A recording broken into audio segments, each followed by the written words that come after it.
So ఆహారపు గొలుసు గురించి మాట్లాడతాను. సో ఇది చూడండి, ఏ ఆహారపు గొలుసులైనా ఉత్పత్తిదారుడు, వినియోగదారుడు అని ఉంటారు. మీకు తెలుసు కదా, ఉత్పత్తి అంటే ప్రథమ ఉత్పత్తిదారులు ఫస్ట్ అంటే ఎక్కడి నుంచి ఎక్కడి వరకు పోతుందో చూసుకోనండి.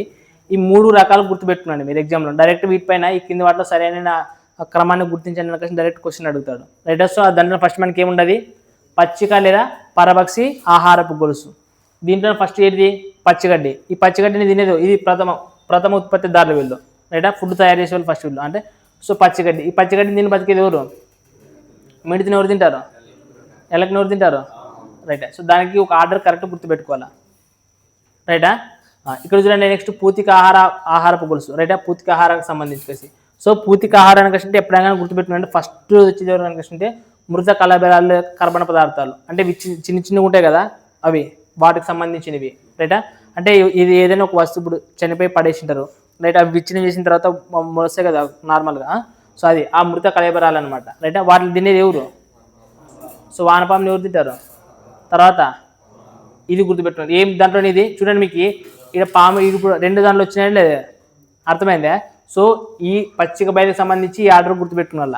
రైటా, అలాగే పూతిక ఆహారపు గొలుసు అని ఇది చెప్పాలి మీరు, అర్థమైనా. మూడోది ఏముండదు, పరాన్న ఆహారపు గొలుసు. రైటా, పరాన్న ఆహారపు గొలుసు అని చూడండి, ఇక్కడ చూడండి దీంట్లో మాత్రం చిన్నదాని నుంచి పెద్దగా పోయింటుంది నార్మల్గా.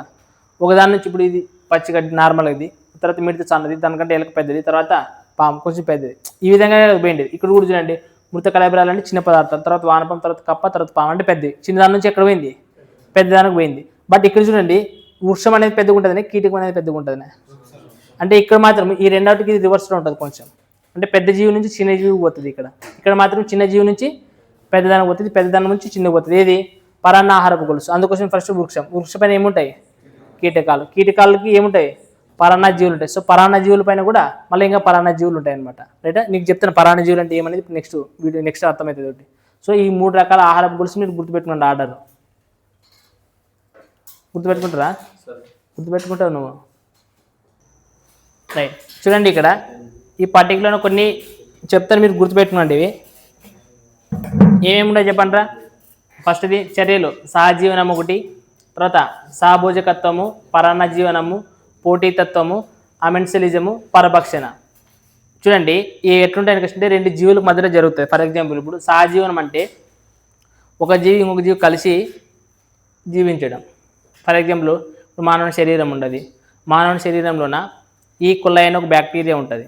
రైటా, ఆ ఉండి కలిసి అది మనకి జీర్ణ వ్యవస్థలో ఉపయోగపడుతుంది అనమాట, అర్థమైనా. సో అది మనకి తర్వాత ఇంకోటి అది ఎక్కడ ఉంటుంది, మానవుని శరీరంలో ఉంటుంది. అంటే దానికి మనం ఏం చేసినట్లా ఒక ఇల్లు అక్కడ ఉండమా లేదా, ఉండడానికి ఒక ప్లేస్ ఇచ్చినట్లే కదా మనం. అంటే దానికి ఉండడానికి మనం ప్లేస్ ఇచ్చినాము, అది మనకి ఏం చేస్తుంది, జీర్ణ వ్యవస్థలో సహాయపడుతుంది అది. అంటే ఇక్కడ ఆ రెండవటికి ఏమన్నా లాభం కానీ నష్టం కానీ ఉండదనే లేదా, ఇద్దరికి లాభమే. వాళ్ళకి ఏమొస్తుంది, ఆవాసం దొరుకుతుంది, మనకేమవుతుంది, ఆరోగ్యం బాగుంటుంది. ఇద్దరికి లాభమే జరుగుతున్నారు కదా, అందుకోసమే ప్లస్ లాభం. సో సహజీవనం అంటే ఏమంటే 2 కలిసి ఉండాలి. దానికి ఎగ్జాంపుల్ ఏమని చెప్తున్నాను మీకు, ఒక మానవ శరీరంలో ఒక ఈ కొలైన ఒక బ్యాక్టీరియా ఉంటుంది. రైటా, సో అది ఏడుంటుంది, మనం ఆవాసం కల్పిస్తాం, అది మనకి ఏం చేస్తుంది, జీర్ణ వ్యవస్థలో ఉపయోగపడుతుంది. కాబట్టి ఇక్కడ 2 జీవులు అనేవి ఏం చేస్తున్నాయి, ఇక్కడ 2 జీవులు లబ్ధి పొందుతున్నాయి అనమాట, 2 జీవులు లాభపడుతున్నాయి అనమాట. 2 జీవులు ఏమైతే అక్కడ లాభపడతాయి. నెక్స్ట్ వచ్చేసి సహభోజకత్వం ఉండదు. ఏముండదు, సహభోజకత్వం అంటే ఏమంటే ఇప్పుడు చెప్పండి +0 నష్టం అంటే ఇప్పుడు ఏమైనా కానీ 2 జీవులు ఉంటాయి అనుకో, అందులోన ఒక జీవి ఇంకొక జీవి పైన ఏమౌంట్ ఉంటుంది, దానివల్ల ఒక జీవికి లాభం కలుగుతుంది, ఇంకొక జీవికి లాభం కలుగుదు, నష్టము కలుగుతుంది. అట్లా ఉంటే దాన్ని ఏమంటారు, సహభోజకత్వం అంటారు. అంటే తిమింగలాలన మీకు సముద్రాల్లో చేసిన తిమింగలాలన కొన్ని పక్షులు ఉంటాయి, మామూలు కొన్ని జీవులు అనేటివి. అవన్నిటివి మనకి ఏం చేస్తుంటే తిమింగలాల పైన ఉంటాయి. ఉండడం వల్ల వాటికి ఏమైతే వాటికి ప్లస్ పాయింట్ వస్తుంది, కానీ తిమింగలానికి ఏం కావు. అంటే వాటికి నష్టం జరగదు, లాభం జరగదు. అంటే సహభోజకత్వం అంటే ఏమంటే 2 జీవులు కలిసినప్పుడు నార్మల్ కలిసి ఉంటాయి కదా, కలిసి ఉండేటప్పుడు ఒకదానికి లాభం జరగాల, ఇంకో దానికి లాభం జరగకూడదు, నష్టం జరగకూడదు. అటువంటి దాన్ని ఏమంటారు, సహభోజకత్వం అంటారు. ఒకవేళ 2 జీవులు కలిసి ఉన్నప్పుడు 2 జీవులు లాభం పొందితే కానీ దాన్ని ఏమంటారు, సహజీవనం చేయడం అంటారు.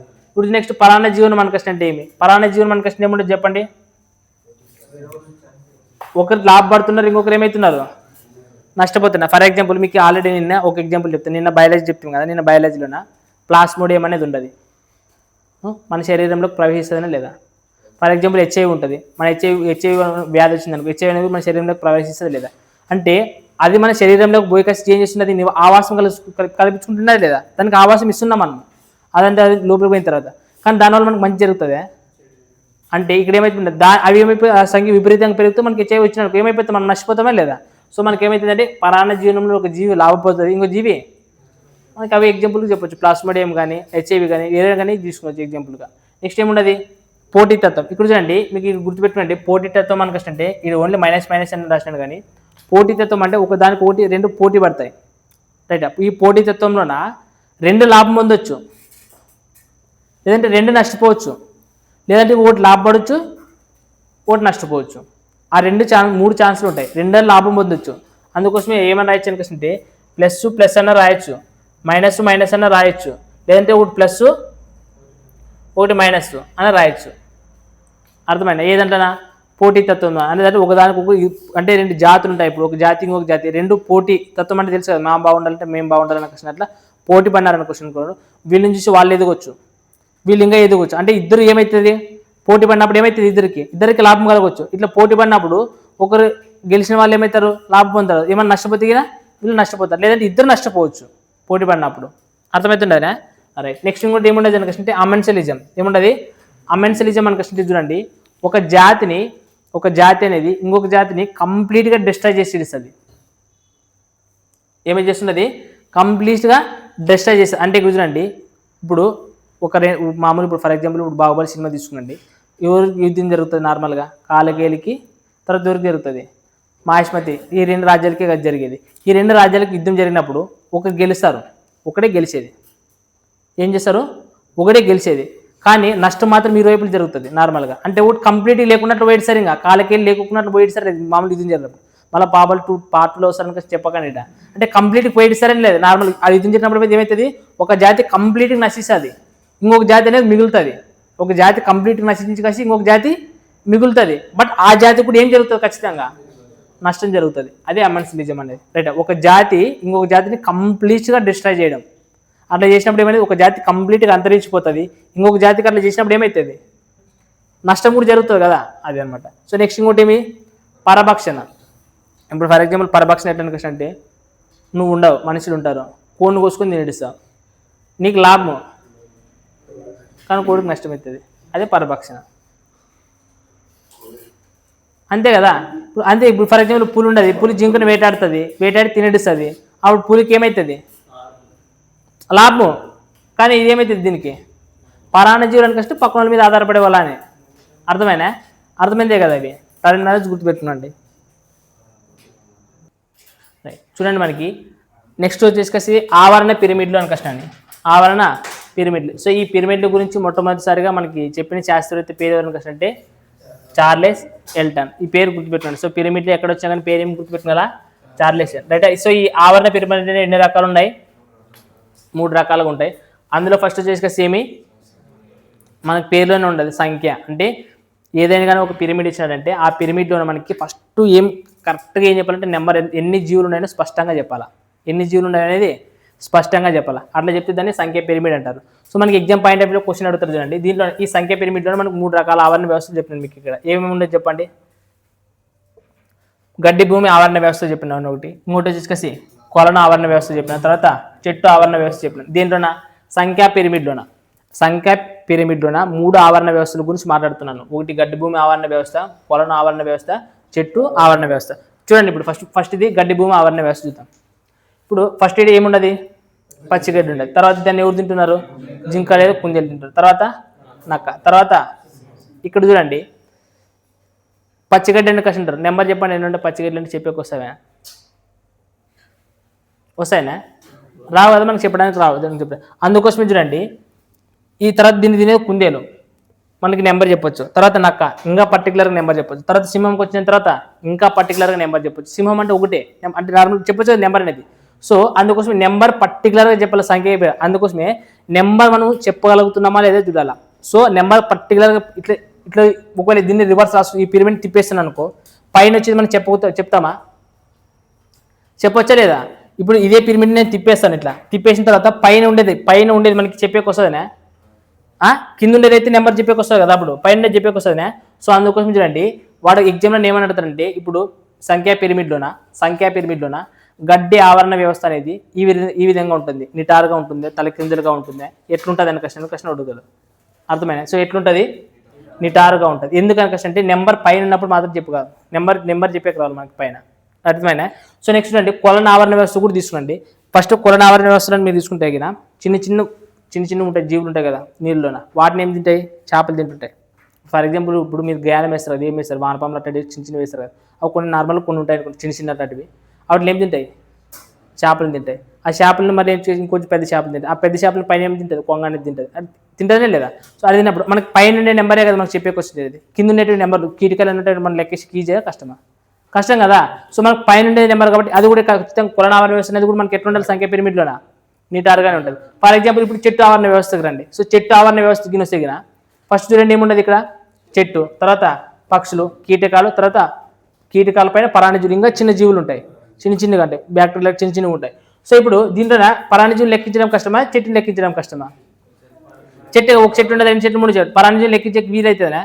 చాలా కష్టంతో కూడుకున్న పని. అందుకోసమే ఈ చెట్టు ఆవరణ వ్యవస్థ అనేది మాత్రం సంఖ్యా పిరమిడ్లోన చెట్టు ఆవరణ వ్యవస్థ అనేది ఎట్లుంటుంది?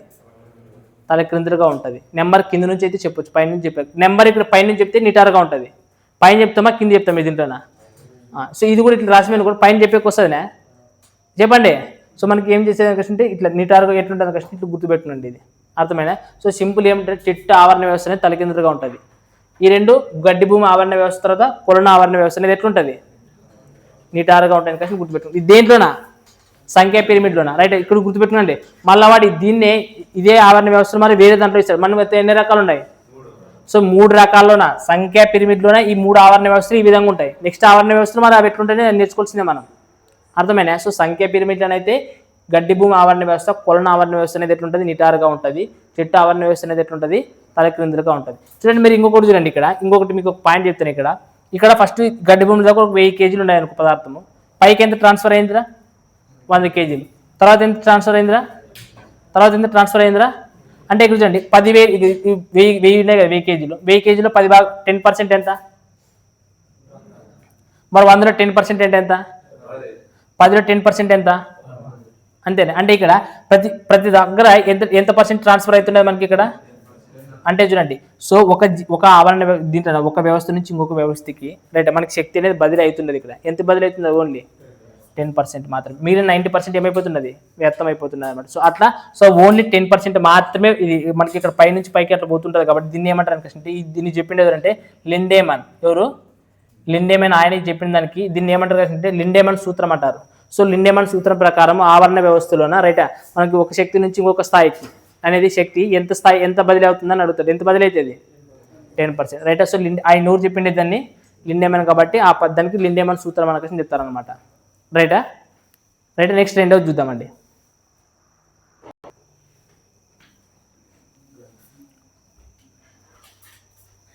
రైటా? సో నెక్స్ట్ వచ్చేసి రెండవది జీవ ద్రవ్యరాశి పిరమిడ్, మూడవది వచ్చేసి శక్తి పిరమిడ్. సో ఈ శక్తి పిరమిడ్ గురించి మీరు ఎక్కువ గుర్తుపెట్టుకోవాల్సిన అవసరం ఉంది. శక్తి అనేది ఎంత పర్సెంటేజ్ ట్రాన్స్ఫర్ అవుతుంటుంది? ఎప్పుడు 10% చెప్పినా కదా లిండేమన్ సూత్రం అనేది. సో కాబట్టి ఈ శక్తి పిరమిడ్ అనేది ఎప్పుడు ఎట్లుంటుంది అంటే నిటారుగా ఉంటుంది. ఎప్పుడైనా కానీ శక్తి పిరమిడ్ అనేది ఎప్పుడు ఎట్లుంటుంది? నిటారుగా ఉంటుంది. బట్ మీరు గుర్తుపెట్టుకోవాల్సింది మనం కన్ఫ్యూజ్ అయ్యేది బాగా చూడండి. సంఖ్యా పిరమిడ్, జీవ ద్రవ్యరాశి పిరమిడ్ ఈ రెండవట్లోన ఎక్కువగా కామన్గా కనపడేది ఏది? కొలన ఆవరణ వ్యవస్థ. ఏది? ఇప్పుడు చెప్పండి. సంఖ్యా పిరమిడ్లోన తలక్రిందులుగా ఉండే ఆవరణ వ్యవస్థ ఏది అని అడుగుతాడు. చెప్పండి ఏమంటారు? సంఖ్యా పిరమిడ్లోన తలక్రిందులుగా ఉండే ఆవరణ వ్యవస్థ ఏది? చూడండి ఇప్పుడు చూడండి ఏముండదు? చెట్టు ఆవరణ వ్యవస్థ. సంఖ్యా పిరమిడ్లోన తలక్రిందులుగా ఉండే ఆవరణ వ్యవస్థ చెట్టు. ఒకవేళ కొలన ఆవరణ వ్యవస్థ అనేది సంఖ్యా పిరమిడ్ ఎట్లుంటుంది? నిటారు. బట్ మనకి ఇక్కడ జీవ ద్రవ్యరాశి పిరమిడ్కి వచ్చేటప్పుడు ఏమైపోతుంది అంటే రివర్స్ అయిపోతున్నది. సో కన్ఫ్యూజ్ అయ్యి మీకు ఇక్కడే కన్ఫ్యూజ్ అయినారు. ఇక్కడే క్వశ్చన్ అడిగేది ఎక్కువ అంటే. సో ఈ కొలన ఆవరణ వ్యవస్థ అనేది 2 రకాల్లో వస్తుంది. దాంట్లో వస్తుంది, దీంట్లో వస్తుంది. చూడండి జీవ ద్రవ్యరాశి పిరమిడ్లోనైతే ఈ కొలన ఆవరణ వ్యవస్థ అనేది ఎట్లుంటుంది? తలకిందులుగా ఉంటుంది. అదే సంఖ్యా పిరమిడ్లోనైతే కన్నా సో గుర్తుపెట్టుకోండి. సో ఈ ఆవరణ వ్యవస్థ గడ్డి భూమి ఆవరణ వ్యవస్థ నిటారుగా ఉంటుంది, అరణ్య ఆవరణ వ్యవస్థ అనేది నిటారుగా ఉంటుంది. రైటా? సో గుర్తుపెట్టు. సో సింపుల్ ఇవన్నీ గుర్తుపెట్టుకునేది ఏంటికి? అన్ని నిటారుగానే ఉంటాయి. అన్ని ఆవరణ వ్యవస్థలు ఎట్లుంటాయి నార్మల్ కంటే నిటారుగా ఉంటాయి. ఎప్పుడైనా కానీ అన్ని ఆవరణ వ్యవస్థలు ఎట్లుంటాయి నిటారుగానే ఉంటాయి. కానీ సంఖ్యా పిరమిడ్లోన ఏ ఆవరణ వ్యవస్థ చెట్టు ఆవరణ వ్యవస్థ అనేది తలకిందులుగా ఉంటుంది. అలాగే జీవ ద్రవ్యరాశి పిరమిడ్లోన కొలను ఆవరణ వ్యవస్థ అనేది ఎట్లుంటుంది తలకిందులు. సో ఈ రెండు మాత్రం గుర్తుపెట్టుకుంటూ మిగిలిన ఎట్లుంటాయి నిటారుగా ఉంటాయి. మీరు ఏం కన్ఫ్యూజ్ కావద్దు. సో తలకిందులుగా ఉండేది రెండు ఆవరణ వ్యవస్థలు. సంఖ్యా పిరమిడ్లోనే చెట్టు ఆవరణ వ్యవస్థ, తర్వాత జీవ ద్రవ్యరాశి పిరమిడ్లోన కొలను ఆవరణ వ్యవస్థ. ఈ రెండు మాత్రం ఎట్లుంటాయి తలకిందులుగా ఉంటాయి. మిగిలినవన్నీ ఎట్లుంటాయి అని గుర్తుపెట్టుకోండి. తర్వాత ఆహారపు గొలుసు ఎగ్జాంపుల్స్ చెప్పినాం కదా, క్రమాలు 3 ఆహారపు గొలుసు చెప్పినామా లేదా, ఆ 3 మాత్రం బాగా గుర్తుపెట్టుకోండి.